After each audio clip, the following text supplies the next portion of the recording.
My uncle called me worthless trash in front of 50 family members at my grandmother's funeral. What he didn't know was that I'd just become worth more than his entire empire. But I'm getting ahead of myself. Let me tell you how the family disappointment became their only hope for survival. My name is Elena Rodriguez, and this is the story of how one cruel moment changed everything. Growing up in my family meant living in the shadow of golden children who could do no wrong. While my cousins Miguel and Sofia collected achievements like trophies, I was the embarrassment they whispered about at dinner parties. The Rodriguez family built their fortune on concrete and steel. Rodriguez brothers' construction had dominated our city's skyline for 3 generations. My grandfather started with nothing but a hammer and a dream. My father Roberto and Uncle Carlos turned that dream into a $50 million empire. Success in our world meant hard hats, not hard drives. It meant blueprints, not code. When other girls played with dolls, I took apart computers. When they talked about marriage, I talked about algorithms. My family saw this as a phase, something I'd grow out of once I found the right man. School was my escape and my prison. I excelled in math and science but struggled to connect with classmates who cared about parties and popularity. Teachers called me brilliant but antisocial. My family called me weird. In my bedroom, surrounded by computer parts and programming books, I built my first app at 14. It was a simple game, but when it got downloaded 1,000 times in 1 week, I knew I'd found my calling. My family saw it as playing with toys. I saw it as building the future. The fight started when I turned 16. While Sofia planned her medical school applications and Miguel prepared for law school, I announced I wanted to study computer science. The dinner table erupted. "No daughter of mine is going to waste her life staring at screens," my father declared. "Find a respectable career or find a husband," my mother added. But I had already been accepted to MIT with a partial scholarship. The day I showed them the acceptance letter, Uncle Carlos laughed so hard he spilled his wine. "They must be desperate for students," he sneered. College was supposed to be my fresh start, but the family pressure never stopped. Every phone call was about changing majors. Every visit home was an interrogation about meeting nice boys instead of studying. By sophomore year, I'd built 3 apps that were generating real revenue. When I tried to explain my success, they'd change the subject to Sofia's latest medical school honor or Miguel's internship at a prestigious law firm. The breaking point came during Christmas dinner, when Uncle Carlos announced I was playing computer games while my cousins were building real careers. I dropped out of MIT after my sophomore year. Not because I was failing, I had a 3.9 GPA, but because my startup, Phoenix Tech Solutions, was taking off faster than I'd ever imagined. My construction project management app had caught the attention of major firms nationwide. The day I told my family I was leaving school to run my company full-time, you'd have thought I announced I was joining a cult. My mother cried. My father threatened to cut me off financially. Uncle Carlos called me the stupidest girl alive. The next 3 years were the hardest of my life. While my family celebrated Miguel's law school graduation and Sofia's medical residency, I worked 18-hour days building my company. I lived on ramen noodles and coffee, coding until my eyes burned. Every family gathering was torture. Still playing with computers became Uncle Carlos's favorite greeting. When Phoenix Tech landed our first $1 million contract, I tried to share the news. "That's nice, dear," my mother said before immediately changing the subject to Sofia's engagement to a surgeon's son. By age 25, Phoenix Tech Solutions had grown beyond my wildest dreams. We employed over 100 people across 4 offices. Our AI-powered construction management software was revolutionizing the industry. Forbes named me to their 30 Under 30 list. Harvard Business School invited me to speak. Major news outlets featured my success story. But at family dinners, I was still Elena who plays with computers. The cognitive dissonance was maddening. I was building the future while they remained stuck in the past, measuring success by degrees on walls and ring sizes. My assistant Sarah Martinez joined Phoenix Tech 4 years ago and quickly became my closest confidant. At 32, she brought corporate intelligence experience from her previous job at a major consulting firm. Sarah could read people like books and had an uncanny ability to uncover information others missed. More importantly, she understood the pain of family rejection. Her own relatives had disowned her for being gay, so she recognized the signs of someone fighting for acceptance that would never come. Sarah became the sister I never had. Grandmother Isabella's death hit our family like an earthquake. She was the only one who'd ever defended my choices, the only one who saw my potential when others saw only disappointment. The funeral was held at Sacred Heart Cathedral, followed by a reception at Uncle Carlos's mansion. As I watched 50 relatives console each other, I felt utterly alone. Even in grief, the family hierarchy remained unchanged. Miguel and Sofia received condolences on their accomplishments, while I stood invisible in the corner. The black sheep who'd brought shame to Isabella's memory by choosing technology over tradition. The reception was a nightmare, dressed up as a memorial. Uncle Carlos held court in his living room, surrounded by relatives hanging on his every word about family legacy and values.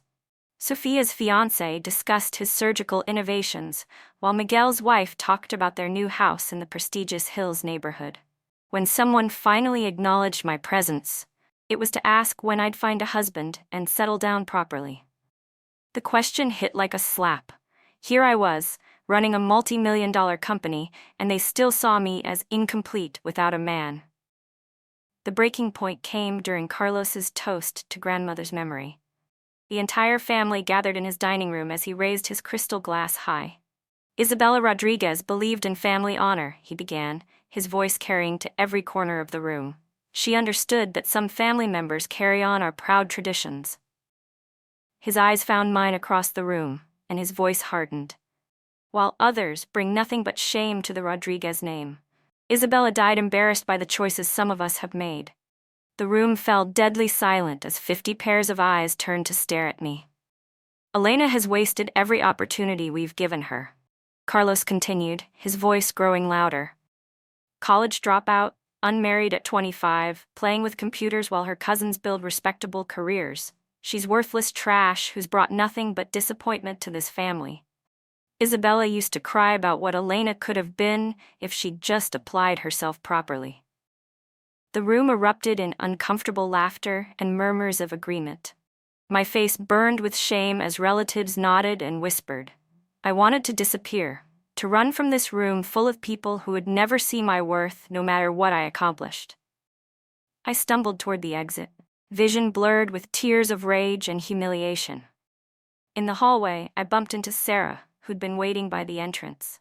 She took one look at my face and immediately knew something terrible had happened. What did they do? She asked, her voice tight with concern. I couldn't speak, couldn't form words around the lump in my throat. Sarah guided me outside to her car, where I finally broke down completely. Through gasping sobs, I told her about Carlos's speech, about being called worthless trash at my own grandmother's funeral. Sarah's expression shifted from sympathy to something harder, more dangerous. Elena, there's something you need to know, she said quietly, pulling out her tablet. I've been doing background research on your family's business for months. I wanted to understand why they couldn't see your obvious success. Her fingers moved quickly across the screen. What I found will change everything. She handed me the tablet, and my world tilted on its axis. Rodriguez Brothers' construction was hemorrhaging money. Their outdated methods were killing them in a market that had moved toward the very technology they mocked me for mastering. The financial records Sarah had uncovered painted a devastating picture. Rodriguez Brothers' construction had lost 70% of their client base in the past 2 years. Projects were consistently over budget and behind schedule because they refused to modernize their operations. While I'd built software that streamlined construction management, they'd stubbornly clung to paper forms and phone calls. The bitter irony wasn't lost on me. My family's business was failing because they wouldn't embrace the very innovation they'd ridiculed me for pursuing. They were dinosaurs in a digital world. It gets worse, Sarah continued, scrolling to the next section. Your uncle Carlos has been borrowing against company assets to maintain their lifestyle. The mansion we just left, mortgaged to the hilt. The luxury cars, the country club memberships, the expensive vacations, It's all funded by debt. They're living a lie, propped up by loans they can't repay. My mind reeled as the truth sank in.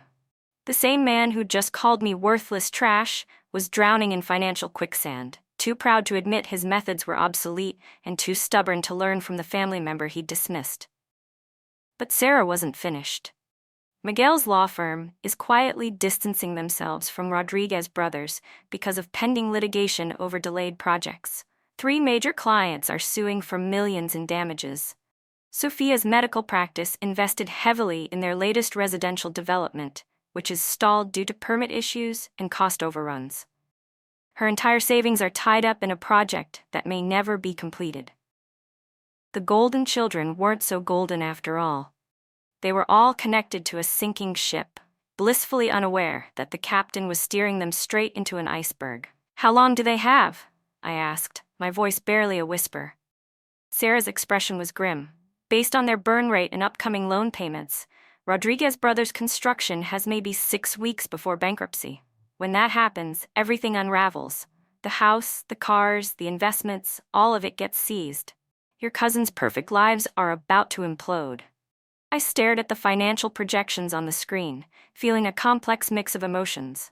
Part of me felt vindicated. The family that had never valued me was about to lose everything. But another part felt sick at their impending destruction. That night, I couldn't sleep. I kept replaying Carlos's words: worthless trash, disappointment, embarrassment to the family. The cruel irony was almost too much to process.